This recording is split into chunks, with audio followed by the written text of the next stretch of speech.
Eyewitness Frank Kaufman talked more about the cover-up with producer Chet Sapalio. I said it was probably a very busy place out at the Army Airfield on the night of July 4th, the morning of July 5th. And with all this happening, you had all the media starting to hang out and ask questions. So can you tell us, please, a little bit about how that decision-making process went and what things were like there at the base that night? Well, after we got most of the craft on and the bodies cleared out of the impact area and onto the base hospital and to Hangar 84, we convened in Colonel Blanchard's conference room to determine how we're going to handle the press, you know. And there was quite a few out there, you know, wanted some answers to it. And well, it's how do you explain something like that, you know? I mean, it's something unheard of, you know, and we didn't know anything about a UFO or a flying disc or anything that was extraterrestrial or what have you, say. So I think after a couple of hours, we finally came to the conclusion maybe, well, in fact, it was Major Thomas that came up with the idea that maybe if we tell them the truth, say, and take a chance whether they would believe it or not, since this would be something that is bizarre, unheard of, say. So we agreed to that. And it was rather interesting when we went out to the out of the conference room and met the members of the media there. There must have been about maybe 25 or 30, and Thomas started off very nicely, and he said, "Ladies and gentlemen," he said, "the announcement I have is that we have been invaded from outer space.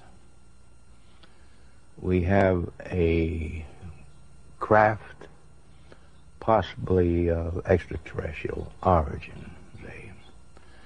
When he said that, at the end of that word extraterrestrial, he said, about 2/3 of the group just bust out laughing, you know, and threw up their hands, you know, said, "Oh, the hell with this," you know, and they knew we were going to come up with some cockamamie story, and they just left the room. See. So, but those that were there, it was a small group. They weren't satisfied. They wanted to know something about the extraterrestrial, you know.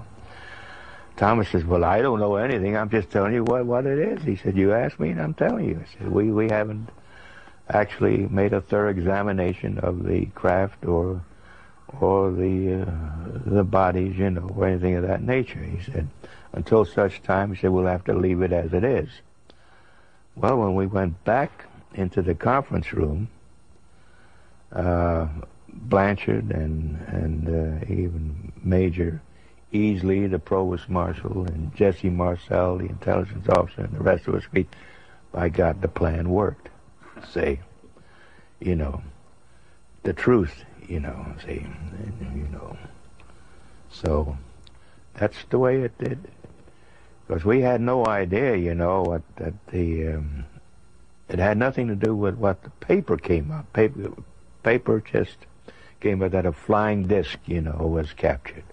And of course, next day, you know, Ramey came out contradicting the flying disc story, you know, and said it was a balloon, see. Well, we knew what a balloon looks like. We know what our planes look like, you know. But a craft of unknown origin is something else. Back to the crash site. There were 5 bodies. Yeah. One was thrown against the arroyo, one was outside. Was the craft lighted? Was there any smell? You know, what can you tell us about the craft itself and the bodies? The craft itself, I would say, maybe might have been, I don't know, sure, maybe about 20, 25 feet in length, maybe 6 feet in height, possibly about 15 feet maybe in width. There was a metallic smell, you know, around the craft. Inside the craft, it had sort of a kind of bluish, greenish light. See?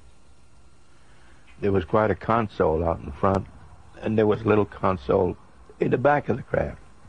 As I said, I didn't go through the craft with a fine-tooth comb. I didn't spend that much time checking out all the details, say, because, as I said, we had to get that damn thing out of there, you know, and before daylight.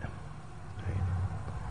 And when we got it on the flatbed, say, which we had one hell of a time getting it out of the air because of the mud, you know, sliding all over the place.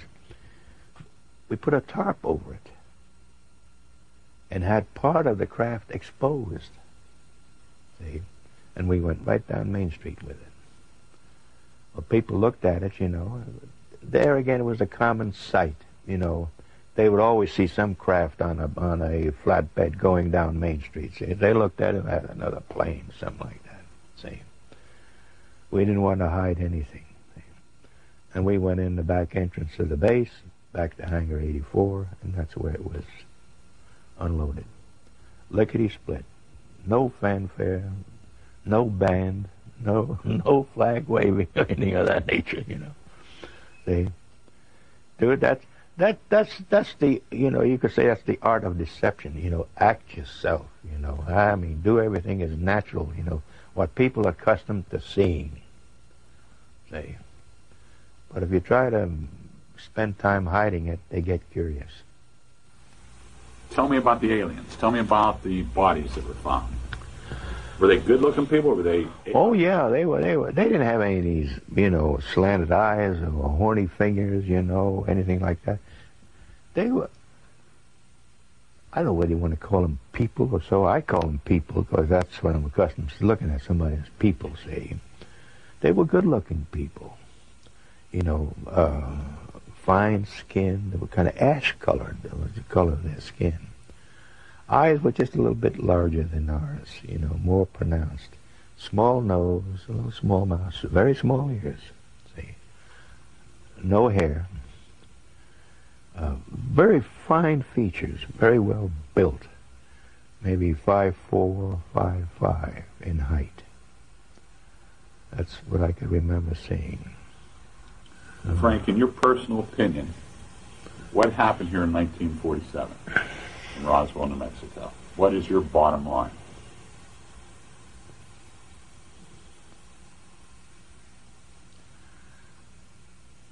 That in 1947, I can only put it this way, that a craft of unknown origin crashed north of Roswell. It was recovered with bodies not of this earth, which proved that we are not alone in this vast universe of ours.